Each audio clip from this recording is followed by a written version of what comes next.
큰 틀에서 로마서의 구조를 좀 간략히 정리하고 말씀을 드렸으면 좋겠습니다. 로마서 1장에서 11장은 당시 로마 교회 안에 있는 유대 출신들의 율법주의에 대해서 복음이란 무엇인가 하는 것을 이렇게 반증함으로써 기독교 신앙의 정체성에 대해서 제시해주고 있습니다. 그런 다음에 로마서 12장부터 16장까지는 율법주의와는 상반된 이방인 출신들의 무율법주의에 대해서 복음에 합당한 삶이란 무엇인가를 살펴함으로써 기독교 신학의 방향성, 나아갈 방향성이 무엇인가 하는 것을 이렇게 제시해주고 있습니다. 후반부는 그 시작인 로마서 12장에서 영적인 산 제물로서 크리스찬의 삶의 방식에 대해서 기록한 이후에 13장 1절부터 7절까지는 우리가 살펴봤듯이 이 세상 권세자들과 또 세금의 문제를 언급하면서 삶의 현장, 이 세상 속에서 크리스찬으로서의 합당한 가치관, 합당한 세계관이 무엇인지를 우리가 생각하도록 이렇게 제시하고 있습니다. 그리고 곧장 이어서 오늘 살펴볼 로마서 13장 8절부터 14절까지는 그렇다면 종말론적인 이 종국에 서서 임박한 예수 그리스도의 재림을 바라보면서 우리가 이 시대에 어떤 사람으로서 하나님 앞에 살아갈 것인가 하는 크리스찬의 내면의 문제, 어떤 삶의 구체적인 이 상황의 문제에 대해서 다시 환기시키고 있습니다. 이제 본문에 들어가서 로마서 13장 8절 말씀을 함께 살펴보겠습니다. 로마서 13장 8절 같이 읽습니다. 피차 사랑의 빛 외에는 아무에게든지 아무 빛도 지지 말라. 남을 사랑하는 자는 율법을 다 이루느니라. 로마서 13장 8절은 피차 사랑의 빛 외에는 아무에게든지 아무 빛도 지지 말라고 말씀하고 있는데, 여기서 사랑의 율법을 통해서 말씀하고자 하는 것은 다른 사람, 곧 이웃을 구체적으로 사랑하는 것이고 그것은 율법의 완성이라고 말씀하고 있습니다.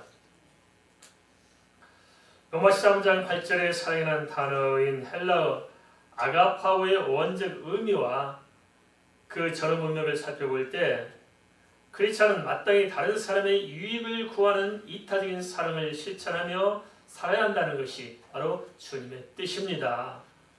어떻게 살고 있습니까? 정말 나를 위해서 살고 있습니까? 주님을 위해서 살고 있습니까? 어떤 삶을 살고 있는지 우리가 살펴보자 하는 것입니다.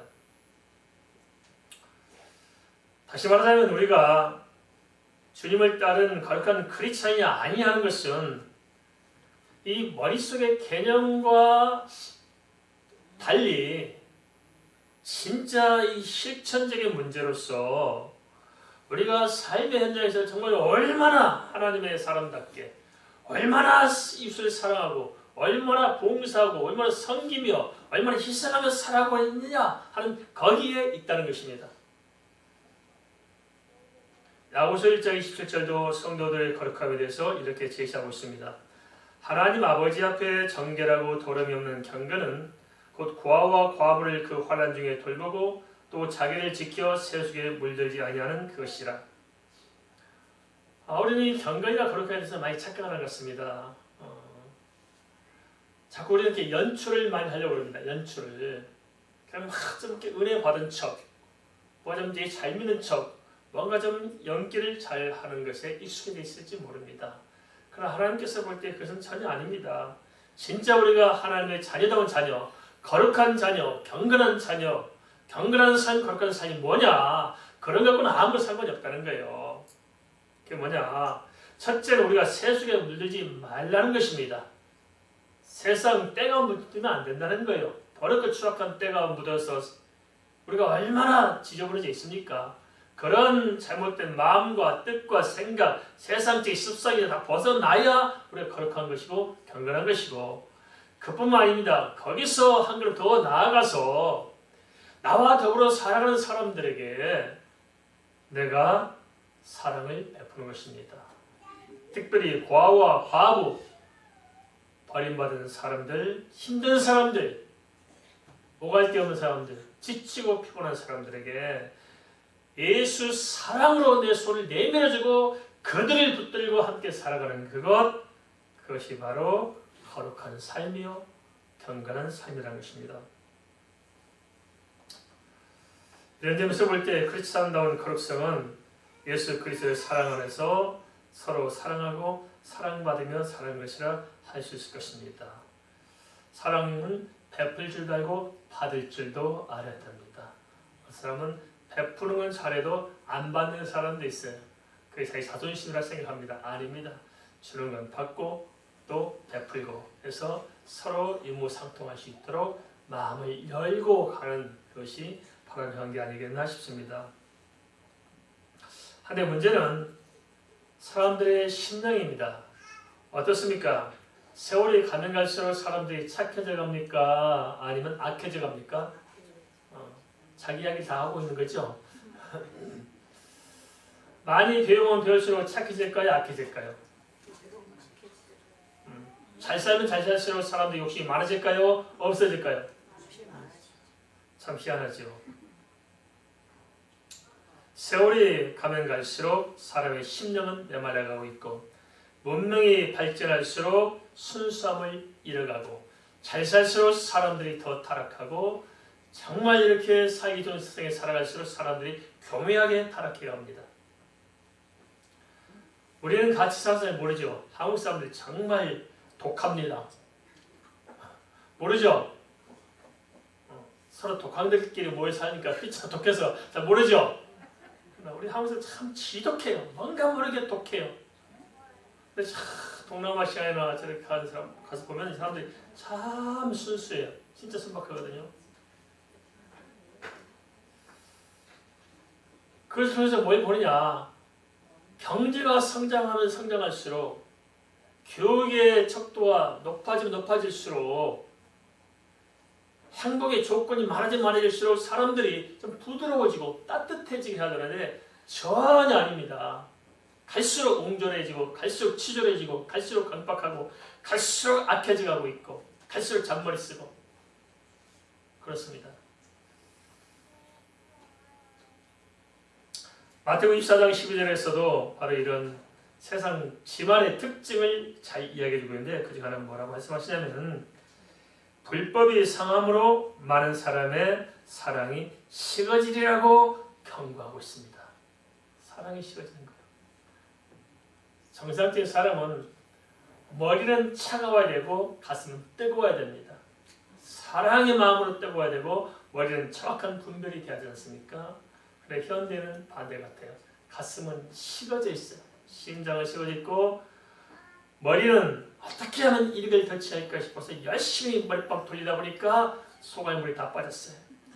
머리 빠진 사람들 해결하시기 바랍니다. 우리 가슴을 만져보세요. 가슴이 따뜻해요? 식어져 있어요? 따뜻해요? 가슴이 차갑죠? 누군가 사랑하는 마음으로 벌렁벌렁해요? 가슴이 따뜻해야 되는데 그죠? 가슴이 너무 차가워요. 사람이 사람을 대하면 감동이 있어야 하지 않겠습니까? 근데 사람이 사람을 대할 때 감동이 없어요. 그죠? 너무 형식적이에요. 그리고 사람이 사람을 대할 때 편안하고 좀 좋아야 되는데 사람이 사람 만나는 게 갈수록 불편하고 힘들어요. 산속에서 호랑이 만나는 게 무서워요? 귀신 만나는 게 무서워요? 사람 만나는 게 제일 무서워요? 사람 만나는 게 무서워요. 이상한 세상이 됐습니다. 그렇다면 도대체 세상이 이렇게 가고 있을까요? 왜 갈수록 세상이 다 이렇게 악해져 가고 있느냐는 것입니다. 우리는 이런 점에 있어서 좀 영적인 접근이 필요할 줄 압니다. 영적으로 바라보십시다. 어떤 문제가 있느냐? 마지막 시대에 가면 갈수록 사단이 발악을 합니다. 그것이 바로 요한계시록 12장 12절 말씀입니다. 이는 마귀가 자기 때가 얼마 남지 않은 줄을 알므로 크게 분내어 너희에게 내려갔음이라 하더라. 마귀가 발악을 해요. 마귀가 어디서 발악합니까? 세상에서 발악하는 것이 아니고 교회 안에서 발악합니다. 에덴 동산 밖에서도 마귀가 있었으면 에덴 동산 안에 들어와서 마귀가 더 발악하잖아요. 그래서 어떤 의미에서는 교회는 하나님을 섬기고 하나님을 찾아가고 있지만은 사단이 가장 노리는 공격의 목표이기도 합니다. 그래서 성도들이 예수를 제대로 믿지 못하면 오히려 예수 믿기 전보다도 더 타락하고 더 흉악해지고 더 사람이 이상해지고 더 왜곡될 수 있다는 것입니다. 동의하시죠? 참 이상해요. 예수 믿기 전에 참 마음이 좋던 사람이 예수 믿고 나서 아주 쫀쫀해져가지고 말이 안 통하는 사람 많잖아요. 처음 새가족 때는 참 순수하고 참 열심히 믿고 신앙생활 잘하다가 점점 신앙생활 오래 하고 직분이 높아져가고 할 일이 많아지면 거만기가 들고 이상하게 왜곡돼 가는 것입니다. 왜 그럴까요? 영적인 문제입니다. 잘 봐야 됩니다. 하나님께 붙들려서 하나님의 사랑 안에 살아야 되는데 세상의 불법에 익숙해지면서 버리지 못하고 살다 보니까 사단이 파고듭니다. 지속적으로 파고드는데 이겨낼 힘이 없는 거예요. 성도들이. 그러니까 예수 믿는다면서 속으로는 사단에 붙들려가지고 오히려 교회 안에서 문제를 일으킬 수 있고 오히려 세상에서 하나님의 영광을 가리고 사는 것입니다. 좋은 관계를 깨뜨리는 흑암의 세력을 우리가 봐야 되는데 그거 못 보고 속고 있는 것입니다. 요한복음 8장 44절에는 이렇게 말씀하고 있습니다. 너희는 너희 아비 마귀에게서 났으니 너희 아비 욕심대로 너희도 행하고자 하느니라. 그는 처음부터 살인한 자여 진리가 그 속에 없으므로 진리에 서지 못하고 거짓을 말할 때마다 제 것으로 말하나니 이는 그가 거짓말쟁이요 거짓의 아비가 되었습니다. 이러한 사단에 붙들리면은 결국 예수 믿는다 하지만 사단의 모습을 드러내게 돼 있어요. 주님께서는 우리가 성도답게 사랑을 실천하며 거룩하게 살기를 원하시는데 그러지 못하고 미움과 원망과 시비 가운데 있다면 잘 생각해야 됩니다. 예수 믿으면서 참 사람이 변화가 안 되는 것 참 우리가 좀 깊이 생각해야 됩니다. 어떻습니까? 예수 믿기 전과 지금 비교할 때 얼마나 변화됐습니까? 달라진 게 뭘까요? 깊이 고민해볼 필요가 있지 않겠습니까? 예수 믿으면서 지혜롭게 쫀쫀한 사람도 있습니다. 예수 믿으면서도 남의 허물만 바라보고 뒷담화 하는 사람들이 많습니다. 예수 믿으면서도 다른 사람 잘 되길 바라야 되는데 다른 사람 망하게 기대하는 사람이 있습니다. 예수 믿으면서 하나님께 감사하지 못하고 원망 불평하면서 미움 속에 살아가는 사람이 있습니다. 이게 얼마나 이상합니다. 그렇죠? 그것은 그 배우의 흑암의 세력에서 빠져나오지 못하는 그런 것이 있습니다. 다 봐야 됩니다.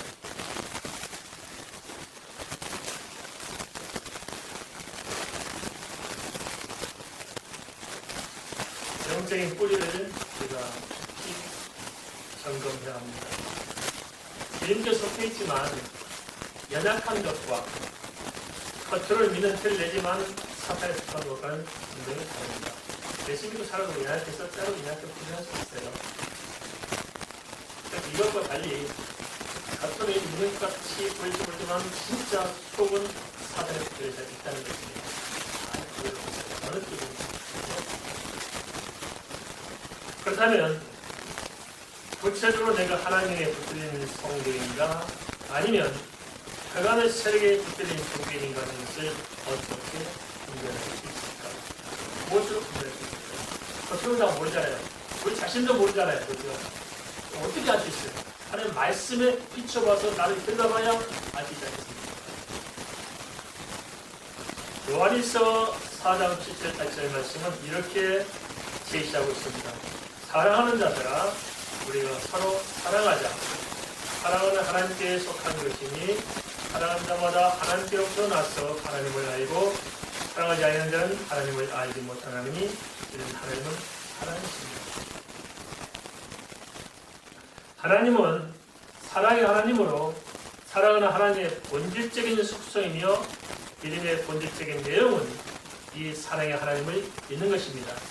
그래서 믿음과 소망과 사랑 그 중에 제일은 사랑이라고 선언하고 있습니다. 그래서 우리가 이해가 안 되잖아요. 구원받는 것이 믿음이잖아요. 믿음이 제일이어야 되는데 왜 믿음과 소망과 사랑 중에 제일은 사랑이라고 이야기하고 있을까요? 그걸 잘 생각해야 됩니다. 믿음과 소망과 사랑은 본질적으로 따로 구별할 수 있는 것이 아니라 하나입니다. 우리는 뭘 믿느냐? 믿음이라는 큰 껍질을 뚫고 들어가 보면 그 안에 열매는 뭐냐? 하나님의 사랑인 것입니다. 우리 하나님의 사랑을 믿어요. 어떤 사랑? 예수 그리스도까지 우리를 위해서 내어주신 하나님의 그 풍성하신 사랑, 우리를 보호하시는 하나님의 언약, 그 하나님의 그 사랑을 믿는 것이 기독교입니다. 동의하시죠? 그걸 믿는 거예요. 믿는다는 사람이 많아요. 세상도 종교도 다 믿는다고 그래요. 그래서 그들이 믿는 내용이 뭡니까? 그건 우리와 달라요. 우리는 삼위일체 되시는 여호와 하나님의 그 풍성하신 사랑, 그 사랑을 믿는 것입니다. 그래서 믿음은 껍질이고 내용은 사랑인 것이고 그 우리 믿음으로 하나님의 사랑을 향해서 나아가는 것이 소망입니다. 정리되십니까? 그 사랑이 제일인 것입니다. 사랑이 없는 믿음은 믿음이 아닌 거예요. 다시 말하면 우리가 사랑이 없다, 사랑을 못 믿는다, 사랑하지 않는다 하는 그 믿음은 껍데기에 불과하다는 것입니다. 아시겠습니까? 그 알면은 하나님의 사랑인 거예요. 따라서 주님의 사랑 안에서 이웃의 영혼을 사랑하며 사는 사람은 하나님께 속한 거룩한 성도이고, 그렇지 못한 사람은 사단의 권세에서 빠져나가지 못하는 비슷한 사람인 것입니다. 주 안에서 거듭나지도 못하고 하나님의 자녀로 착각하며 행세하는 것을 가리켜 주님께서는 메시지라고 말씀하고 있습니다. 시간은 이 어떤 습성들 이거 빨리 털어버려야 됩니다. 당시 예수 앞에서 유대인들이 얼마나 열심히 떨어요. 잘 믿지 하잖아요. 믿음도 하잖아요. 하필 기도하면 골반이나 기도할 일이지 사거리에 서서 손 옆에 들고 그냥 오른 사람 없어. 기도 많이 합니다. 해야 되는 거예요. 그래야 되는 거죠. 보여주기 위해서 예수님 사람이 있어요. 명함 찍기 위해서 예수님 사람이 있어요. 다른 건 없어. 이기면 됩니다.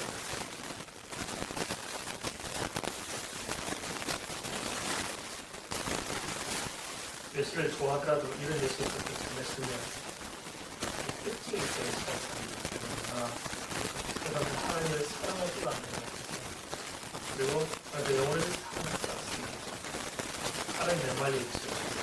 그래서 철저히 자기 자신들의 욕심, 자기 자신들의 인간적인 한계에 갇혀 사는 사람들이 있다는 것입니다. 그런 하나님께 속한 사람으로서 거룩하게 산다는 것이 무엇일까요? 그럼 우리가 어떻게 살아야 될 거룩한 것이냐? 구체적으로 어떻게 해야 되는 것이냐? 성경은 아주 사실대로 말씀해 주십니다. 로마서 13장 9절 10절을 이어서 보겠습니다. 로마서 13장 9절 10절 같이 읽습니다. 가늠하지 말라, 살인하지 말라, 도둑질하지 말라, 탐내지 말라 한 것과 그의 다른 됨에 있을지라도 내 이웃을 내 자신과 같이 사랑을 하신 그 말씀 가운데 다 들었느니라. 사랑은 이웃에게 악을 행하지 아니하나니 그러므로 사랑은 율법의 완성이니라. 가늠하지 말란 말이 무엇일까요? 구약 성경이 요구하는 율법적 조항과 신약 성경에서 진짜 요구하는 율법적 조항 중에서 구약이 더 강하게 요구할까요? 예식이 더 강하게 요구할까요? 신약의 율법이 훨씬 빡셉니다.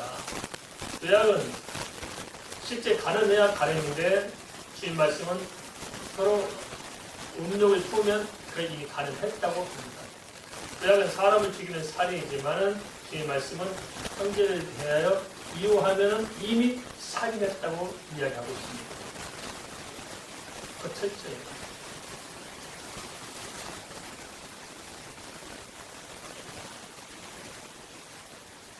말씀을 전해는 그렇습니다. 첫째, 가늠하지 않고 살인하지 않고 도둑질하지 않고 탐내지 않는 등 하나님의 계명을 어기지 않는 것으로 구체적으로 말하면 다른 사람에게 악을 행하지 않는 것입니다. 우리가 이런 것뿐만 아니고 지금 상에서 지금 중요한 것들만 뽑아놨잖아요. 시작할 같은 마음. 그런데 한 곳에 우리가 이웃을 얼마나 많은 악을 저지르고 살아가는지 아셔야 됩니다. 교회 안에는 악한 짓이 없을까요? 많아요. 내가 예수님이 오래됐다고 앞뒤 공간보다는 사도들을 얼마나 많이 판단해요. 그리고 얼마나 많이 이렇게 눈치 주고 얼마나 많이 이렇게 삿대질하고 뒤에서 이렇게 또 판단해요. 그래서 안 되는 겁니다. 이게 다 악한 짓입니다. 얼마나 안 나는 거예요. 사람을 따뜻한 눈으로 바라보면 턱이 보이지 않아요. 그죠? 그렇잖아요. 새끼 키울 때 보면 밥 먹으면서 밥상 엎고 똥 싸고 뒤지고 오줌 싸고 지저분해도 귀여워요? 미워요? 그렇잖아요. 우리가 왜 귀여울까요? 무슨 따뜻한 사랑으로 바라보다 귀여운 거예요. 있습니까? 옆 사람 바라보세요. 귀여워요? 미워요? 귀엽죠? 그렇게 보면 되는 거예요. 그 안은 다 귀여운 거예요. 한번 고백합시다. 참 귀엽습니다. 그렇게 보니까 좋아 보이죠? 그렇게 보고 사는 거예요. 그렇게 보고. 우리 소민이 아빠한테 맨날 귀엽다고 그래요. 내가 그럴 때마다 브레이크 이러면 귀엽다고 그냥 멋있다고 했더라고.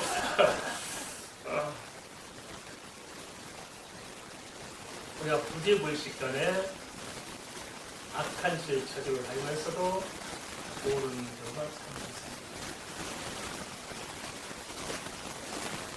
갑질하는 사람들이 참 많아요. 그렇습니다. 갑질하지 맙시다. 우리가 언제 잘났다고, 언제부터 대단한 일을 하고 약한 사람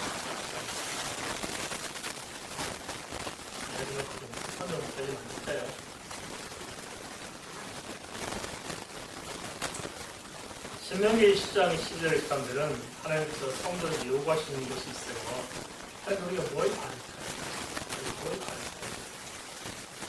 이렇게 말씀하고 있습니다. 이스라엘아, 내 하나님 여호와께서 내게 요구하는 것이 무엇이냐? 곧 내 하나님 여호와를 경외하며 내 모든 도를 행하고 그를 사랑하며 마음을 다하고 뜻을 다하여 내 하나님 여호와를 섬기고 내가 오늘 내 행복을 위하여 내게 명하는 여호와의 명령과 규례를 지킬 것이 아니냐. 이 모든 말씀을 무엇을 위해서 하신다고요? 우리 행복을 위해서 말씀하는 것입니다. 둘째, 모든 계명은 이웃을 사랑하는 것 안에 포함되었다는 것입니다. 다시 말하면 하나님을 향한 진정한 사랑이 있다면 계명을 어기지 않으며 이웃에 대해서도 악을 행하지 않는 것입니다. 사랑이 메마르면 문제가 생깁니다. 하나님을 사랑하지 않는데 하나님 말씀을 지켜요? 못합니다. 이웃을 사랑하지 않는데 이웃을 위해서 봉사해요? 못합니다. 우리는 하나님을 사랑한다면서도 이웃을 사랑한다면서도 사실은 하나님의 계명을 우습게 생각하고 이웃에게 연락한 짓을 다하고 우리는 얼마나 많은 상처를 주고 살고 있습니다. 언제든 우리가 살아가는 것이 크리스찬 모습이 좀 초라하지 않아요? 지저분하지 않아요? 약하지 않아요?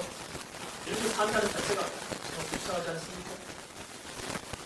마태복음 12장 29절 30절 이렇게 말씀하고 있습니다. 예수께서 대답하시되 첫째는 이것이니 이스라엘아 들으라 주 곧 우리 하나님은 유일한 주시라.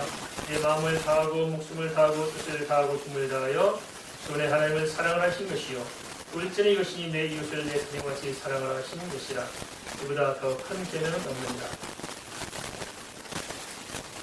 하나님을 사랑하고 이웃을 사랑하는 것이 가장 큰 계명이라고 하십니다. 다 포함되어 있습니다. 사랑하기 때문에 헤어진다는 말은 진짜 많이 때리면 안 돼요. 사랑하기 때문에 때린다는 말은 전혀 그래야 안 돼요. 그럴 수 있을까요? 온갖 사람들이 온갖 좀 이상하게 들이 보고 있지만 진짜 사랑하면 섬기는 것이고 진짜 사랑하면 함께 사는 것이지. 그렇죠? 그러면 세상적인 삐딱한 생각 때문에 얼마나 애국된지 말해줬습니다. 셋째는 이러한 사랑은 그래서 율법에 완성하는 것입니다. 종합하면 크리스찬의 거룩함이란 단순한 머릿속의 개념이 아니라 삶의 현장에서, 우리가 사는 삶의 현장, 가정, 교회, 직장에서 주의 말씀을 붙들고 구체적으로 주님의 사랑을 실천하는 데 있다는 것입니다. 따라서 영적인 상태에 있어서 내가 하나님께서 기뻐하시는 거룩한 성도인가 아닌가 하는 것은 사실적으로 내 마음을 들여다보면 돼요. 내 마음에 시기, 질투, 미움, 다툼, 원망, 불평, 비난 이런 것들 가득 쏠려 있으면 나는 아직 주님 앞에서 문제가 있는 것입니다. 또 내 삶을 좀 살펴보십시다. 내가 어떻게 살아가고 있는지. 그 내 삶이 내 믿음을 증거해주고 있는 것입니다. 이웃에게 악한 일을 하지 않고 사랑을 베풀며 사는 사람은 하나님께 합당한 사람이고, 그렇지 않은 사람은 영적으로 분명 문제가 있는 사람일 것입니다. 사람 누구나 행복하게 살기 원하십니다. 어때요? 행복하게 살고 싶어요? 불행하게 살고 싶어요? 행복하게 살고 싶잖아요. 행복하게 살고 싶어요. 어떤 많이 좀 행복하십시오. 행복하게 좋은 거죠. 행복하게 사는 게 얼마나 좋습니까? 그런데 문제는 진짜 무엇이 행복인지 모르고 어떻게 해야 행복하게 사는가 하는 것을 알지 못한다는 것입니다.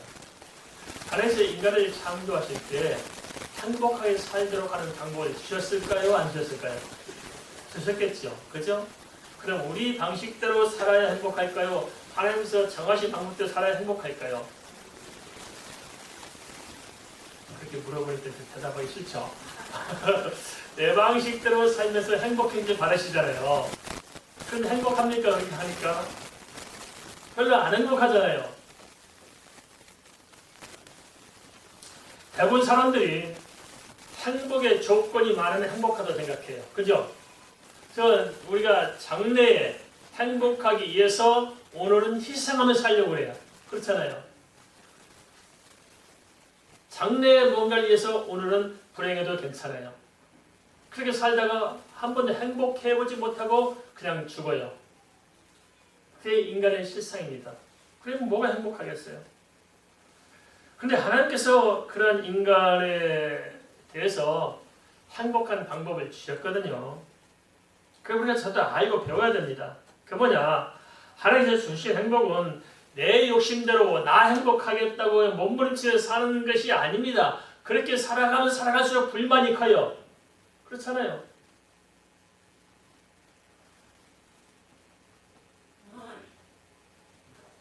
하나님께서 주신 행복은 뭐냐?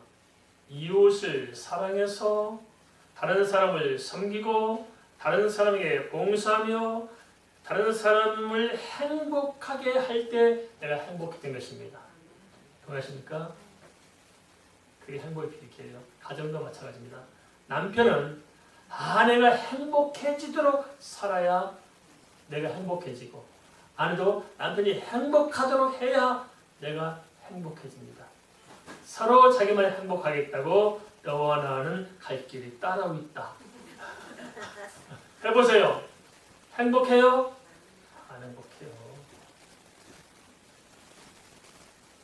서로가 서로를 섬기고 서로가 서로를 봉사하고 서로가 희생할 때 서로가 행복해지는 세상, 이것이 바로 하나님께서 만든 세상입니다. 한번 생각해 봅시다. 받는 사랑이 기쁠까요? 주는 사랑이 기쁠까요? 그렇습니다. 받는 사랑도 기쁘지만 주는 사랑은 영원히 내 가슴에 따뜻한 감동으로 남을 수 있습니다. 그리고 우리가 받은 사랑에 대해서 따뜻하게 기억하는 것도 중요합니다. 누군가에게 해코지 때는 그 사람은 되게 희생하는 일을 하는 것이거든요. 너무 쉽게 생각할 수 있습니다.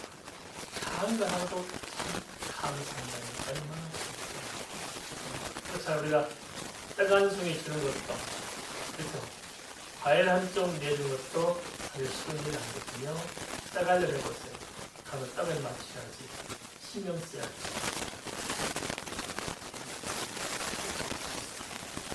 다른 사람이 있었던 사람들도 다음 사람이 이렇게 사랑을 따뜻하게 받을 줄 아는 사람이 또 따뜻한 마음으로 사람을 베풀 수 있는 것입니다. 기억나는 사랑은 뭐가 생각납니까? 자, 잊을 수 없는 사람들이 생각이 나는 것들은 무엇일까요? 그날까지가 생각이 나더라고요. 물론 많이 생각하기도 해요. 청소년 시절에 있었던 생각이 났습니다. 또 하나 가난해서 동네에서 제22까지 25km 버스를 타고 가서 시도가 없어가지고 토요일날 걷기 시작했어요. 그래서 할아버지가 같은 걸 하는데 한 곳이 없습니다. 그런데 그때는 할아버지가 하나 없었어요. 예술이나 그만두는 했더니 그분이 저를 자기 집으로 데려가시더라고요. 일단 전기불 털어놓고요. 오도막에 사신 할아버지인데 할아버지가 손톱까지 되는 학생이라고 해서 좋아해가지고 반가워가지고 이 모자를 입혀주고 밥 먹었냐면 식사를 주고 아침에 밥 먹여주고 술을 주고 잘 가라고 그러시더라고요. 그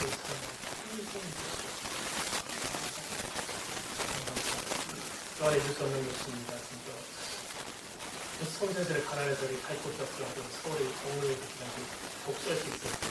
그래서 제가 공부하는 거예요. 그래서 바다에서 살면서 공부하는데 할 때는 의자를 올려놓고 가요. 사다가 잘못해가지고 의자가 떨어져가지고 눈을 찔렀어요.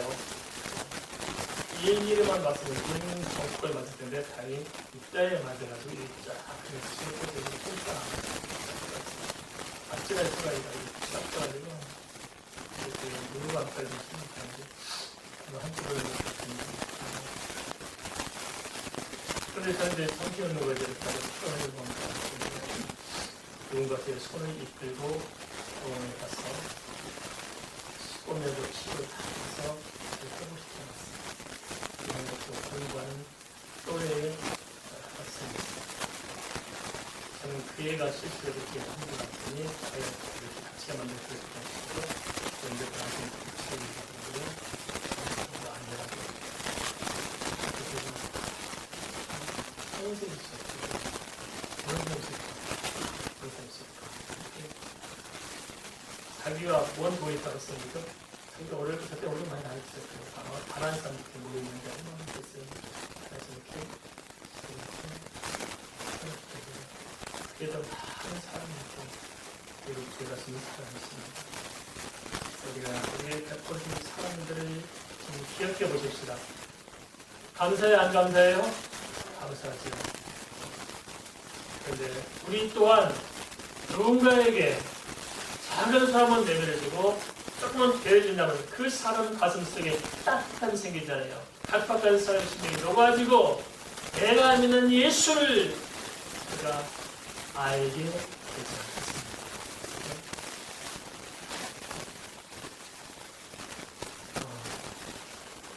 감난 사람도 감사합니다.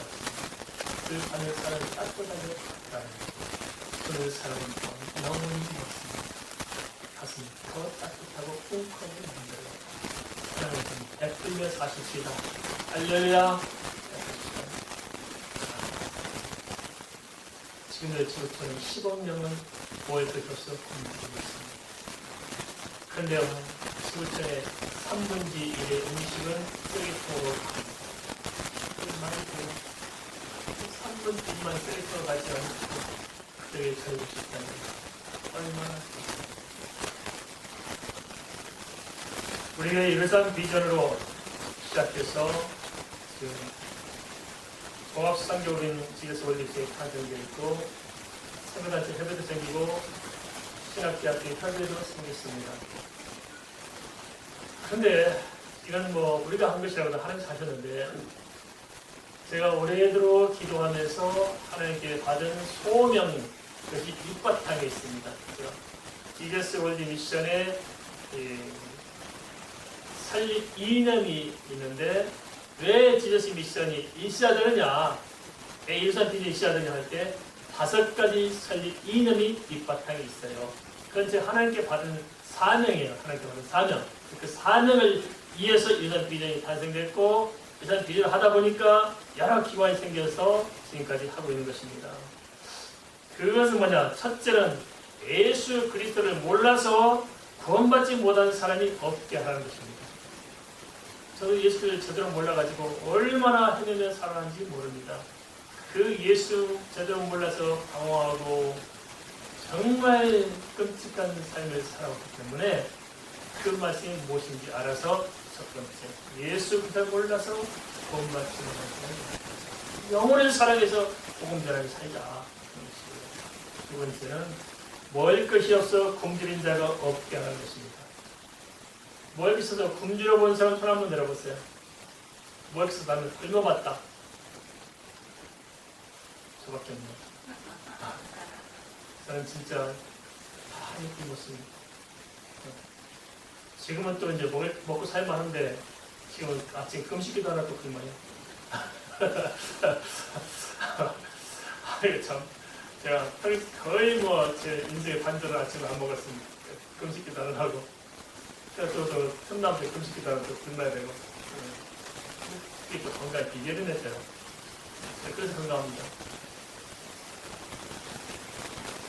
먹을 것이 없어서 배고픈 것이 무엇인지 안개가서 모르시죠.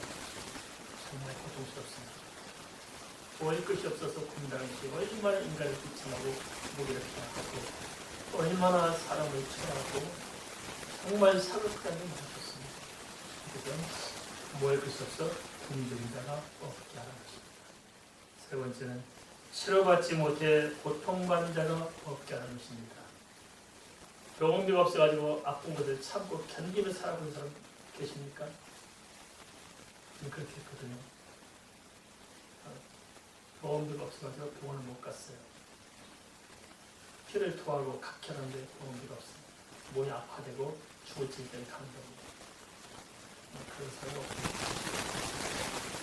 네 번째는 가난하여 요리 못한 자가 없다.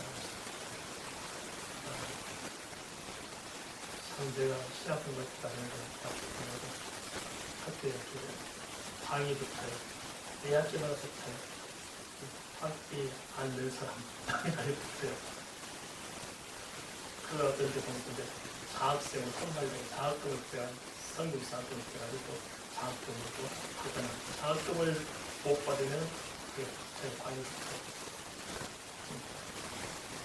가난하여 요리 못한 자가 없다. 그래서 우리 지역 때 우리 가는 모든 세미나를 대안한 기업으로 기술을 전에 다 금융 공치고 있습니다. 어떻게든 해서 만들어서 돈 없이 제대로 공부하도록 만들어가고 있습니다. 하나님의 지원에서 하고 있는 것이 몰라요. 사회가 없지 않아요. 사회가 고사하고 감당하니까 얼마나 더 벅차겠어요. 해요. 다 우리 참여하는 모든들이 다 무료 봉사, 단 봉사로 사례 하나 안 듭니다. 옷을 사례 없습니다. 하나하나에서 보이는 사람들을 가르치기 때문에 예수의 도구로 가르치기 때문에 희생하는 거예요. 잠도 못 자고 힘들고 하는 거예요. 다섯 번째는 보호받지 못해서 버려진 자가 없게 하는 것입니다. 또 하나 가고 밤이 다가오는데 잘 곳이 없어서 고민해본 적 있으십니까? 이 세상 나홀로 한대 쳐져서 의지할 곳 하나 없는 그런 시절을 보내본 적 있습니까? 마침 여기 학장님이 저한테 지난주에 얘기했어요. 애들이 하면 다 키우는 일 안 하겠다고. 언뜻 떠오르는 그런 데 있습니다. 다음 주에 만났어요. 애 낳아서 버리는 사람 있잖아요. 쓰레기에 버리고 버리는 사람들, 병원에서 버리고 한 사람들. 그러면 우리가 다 이렇게 합시다. 다 신문을 내 광고해서 애 낳고 버릴 사람들 전부 다 우리 주시오. 우리가 다 키우겠어. 그 일을 좀 다음 주에 만나서 상의해보는 다 그러거나 키우자. 이 아까운 생명을 왜 버리느냐. 이 어린 생명을 보호해야 되는데 버리느냐. 너무 안타까워. 그러지 말고 우리를 다워. 우리가 키워주마. 그래서 입양을 보내든 그냥 우리가 다 한다. 보내라. 그래서 지금 그 목사님이 자기가 이렇게 또 하겠다니까 잘 됐다. 그래서 다음 주 만나서 또 협의해서 그 일도 하려고 합니다. 이 5가지 이게 하나님께서 우리에게 주신 사명입니다. 할렐루야. 그것을 할 수 있는 것이 무엇입니까? 핵심은 사랑인가 예수 사랑. 할 수만 있다는 짧은 생애를 헛되이 보내지 말고 주님의 마음을 읽으며 살 수 있다면 얼마나 좋을까요? 부모 마음을 아는 자식들이 철이든 것처럼 주님 마음을 알며 사는 크리스찬, 그래서 주님의 사랑을 전하며 사는 크리스찬, 그런 사람들이 영적으로 철이 들어 참된 경건과 참된 거룩함을 알며 사는 사람 아닐까요? 요한복음 13장 34절에서는 이렇게 말씀하고 있습니다. 새 계명을 너희에게 주노니 서로 사랑하라. 내가 너희를 사랑한 것 같이 너희도 서로 사랑하라. 그럼에도 가정이나 교회 안에서조차 사랑이 결핍되어 화평하지 못하고 서로 냉랭하고 있다면 배의 역사는 흑암의 세력을 좀 깨닫고 그 영적인 무기력함에서 신속히 빠져나오십시다. 사랑하며 사는 것이 우리 생애의 기쁨이 아니겠습니까? 주위를 잠깐 돌아보십시다. 지금도 정말 사랑받지 못해서 메말라가는 심령들이 얼마나 많습니까? 좀 더 주위를 한번 다시 살펴봅시다. 예수 그리스도를 알지 못해서 세상에 방황하면서 고통 가운데 있는 사람들이 얼마나 많습니까? 조금만 우리가 본다면 이 지구촌에 먹을 것이 없어 굶주린 사람이 얼마나 많습니까? 우리가 조금만 살펴본다면 치료받지 못해서 돈이 없어서 그 고통을 끌어안고 사는 사람들이 얼마나 많습니까? 우리가 조금만 다가서서 본다면 진짜 가난 때문에 배우지 못하고 팽개쳐진 청소년들이 얼마나 많습니까? 우리가 조금만 더 가까이 다가서 본다면 정말 이렇게 보호받을 사람이 보호받지 못함으로 팽개치는 것, 이게 얼마나 많습니까? 한국의 요양원 제도를 뜯어 고쳐야 됩니다. 오갈 때만 노인양반들 팽개쳐놓고 돈이나 뜯어먹으려고 하는 이런 이 시대 너무 악해져 있어요. 그죠? 하나님 좀 고쳐줬으면 좋겠습니다. 인간의 존엄성 그것을 좀 회복하고 주의 사랑으로 흘러넘치는 그러한 세상. 우리가 힘이 없지만 한번 시작해 봅시다. 할렐루야. 작은 것을 해봅시다. 우리 말씀 생각하면서 기도하겠습니다.